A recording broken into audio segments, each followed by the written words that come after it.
Hello friends, afraid of getting sucked into the drain at the bottom of public swimming pools here, bringing you another Dota 2 video, and in this video, I want to show you two absolutely ridiculous Dota 2 builds that are actually low-key broken.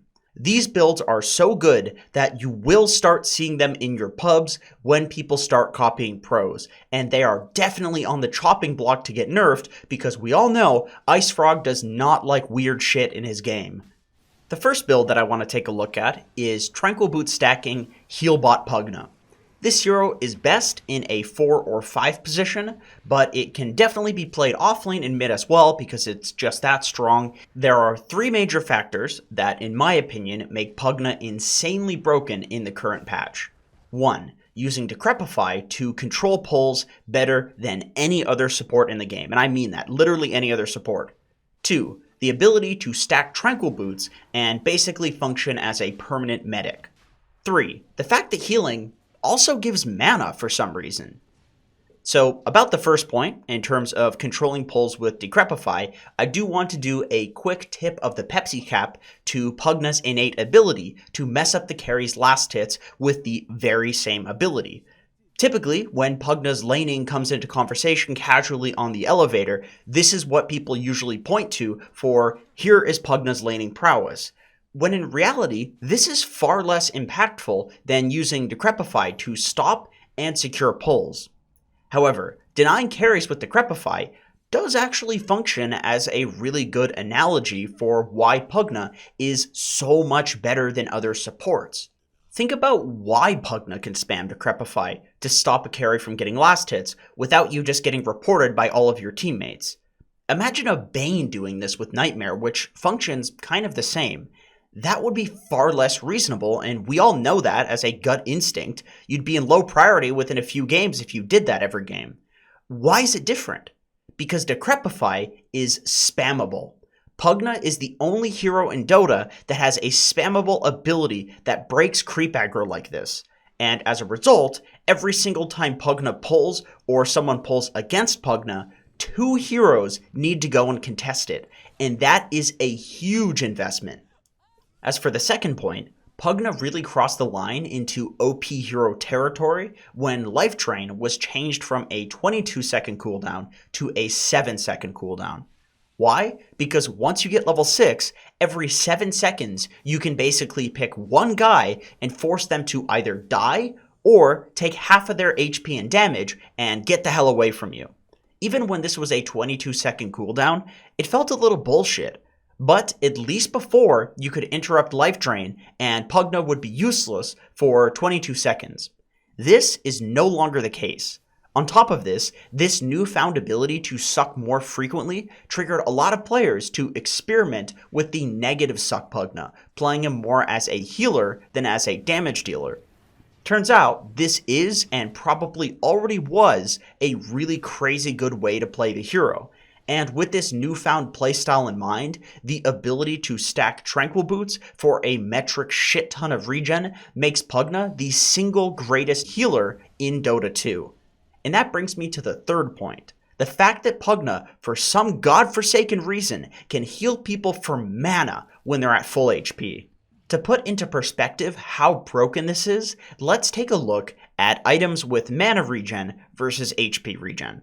A Void Stone is 2.25 mana regen for 825 gold, but a Ring of Health is 6.5 HP regen for, once again, 825 gold. In other words, mana and HP regen are not equal in Dota. Mana regen costs triple what HP regen does. Unless you're Pugna. Okay, so now that we all agree that Pugna is this insanely strong hero, let's do a breakdown of how to play the hero at each stage in the game. 1. Start with Brown Boots and Tango. 2. Spend most of your time in the laning stage cutting creeps, pulling, stopping pulls, sniping couriers, and just being a general nuisance abusing your 375 move speed. 3. Anytime the enemy support tries to pull, decrep them to stop it. Anytime the lane is not in front of your tower, and I cannot stress how important this is, pull the hard camp and use decrep to make it impossible to stop. This hero is all about pulling and not soaking your core's XP. 4. After you win the lane, spend some time in a dead lane getting your level 6. If you find that noobs in your bracket don't want to give you a free lane, then stack camps for them so that way they can go take them, and then that's when you can steal their lane. 5. Go 2 points in Q, max Decrepify first, max Ward second, and skip talents until all of your abilities are maxed out. 6. Go 2 pairs of Tranquil Boots into Ether Lens, into Glimmers, Forces, etc. Basically any utility items that will keep you and your team alive. 7. The way that you play the mid game is very simple.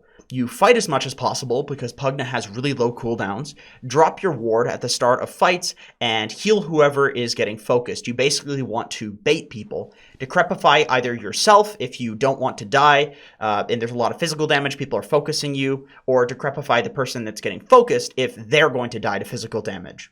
8. Get 2 or 3 pairs of Tranquils and keep people at constant full HP and mana, even outside of fights. Congratulations, your team will now win the game for you. The second build that I want to talk to you about is a hybrid magic and physical damage carry Luna build. This one, I have to be totally honest, I am extremely excited to show you, because for the longest time, I have been a believer that this Ags Luna would work, but the build just hadn't been figured out yet. Well boys, it's here. And the way that you make this work is by rushing a Helm of Dominator. Why a Helm Dom on Luna, you may ask? Because Luna's new passive gives base damage, and a Helm Dom gives a 20% base damage bonus, and an Alpha Wolf gives a 30% base damage bonus. So with maxed out Luna Aura and an Alpha Wolf, Luna is a walking 80% damage aura, basically an AoE double damage. On top of this, Helm Dom has a lot of really nice utility that Luna has severely lacked in the past. You can use the Dom creep, for example, to stack multiple camps, which you can later farm with glaives. You can use the Dom creep to stand on dangerous high grounds and push forward, essentially functioning as a mobile ward, which allows you to take more aggressive farm, which is incredibly game-winning. The Dom HP Regen aura, paired with the armor that comes from the Luna aura, makes you infinitely able to sustain your jungling and lane pushing without ever having to go back to the fountain. Fundamentally, this item lets you be incredibly useful and efficient and gives you a really nice bridge to get to the Ags for teamfighting, while still feeling like you do a good amount of right-click damage with a low gold investment. Then, when your right-click damage starts falling off because you basically rushed an Aghanim Scepter, well, you'll have the Ags because the Dom is so damn cheap, and at that point you can start building regular carry items and keeping up with the enemy anti-mage, but your early game will have gone so much better because of your itemization. Another big reason that I think this works so well is because we are in a caveman Dota patch. Either you completely avoid the enemy team's 5-man caveman ganks and split push and farm, which Luna is fantastic at doing because of her glaives, or you fight like apes in the early game, which Luna is also a great ape because of her team fight ultimate. The closest meta carry that Luna is comparable to is probably Gyrocopter, a hero that also has the ability to farm incredibly quickly, but also is exceptionally good at teamfighting in the early game. With this in mind, how do you go about playing Luna at every stage in the game? 1. Start with 6 tangos, salve, circlet, and 3 branches. 2. Send out your completed Wraith Band and a Ring of Regen as soon as possible on the courier. 3. Go 1 point in your nuke and 2 points in Lunar Blessing to help you last hit and make you a little bit tankier. 4. Farm your Dom as quickly as possible, usually before boots, and then head into the jungle, prioritizing getting an Alpha Wolf or a Tomato Creep. 5. Max your nuke first, then glaives second. Once you have 2 to 3 points in glaives, this is when you can give your support a lane for efficiency's sake and go jungle at lightning speed, stacking camps as much as possible and prioritizing ancients. 6. When you have your ulti, show up to fights with a TP, or if they happen near you, you can just walk to them. When your ulti is on cooldown, play defensively and only play the perimeter of fights if you want to show up to them, but almost never TP to fights if your ulti is on cooldown. 7. Build into treads, then Aghanim Scepter into typical carry Luna items such as BKB, Satanic, Scotty, and so forth. but the Ags is the most important.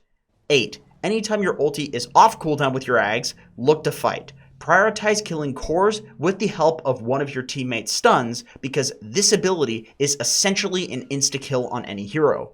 9. Rinse and repeat, tearing apart teamfights with your Ags until the game is over and you can shred their base with glaives. That's it for this video. Thank you so much for watching. If you'd like to support your boy, head on over to patreon.com/JenkinsDota, where I'm going to be posting hero tier lists in video format every time there's a patch. I'm going to try to keep those updated as much as I can. There's so many coaching sessions, more than you could possibly ask for on there, as well as you can get coaching from me. You can add me to your friends list, Steam, Discord, Smurfs, whatever. There's tons of stuff. I tried to put some value on there as much as you can for a Patreon. Anyway, either way, I appreciate you just watching until the end of the video and hitting the like button. You're awesome. Thank you so much for watching, and I hope to see you in another video.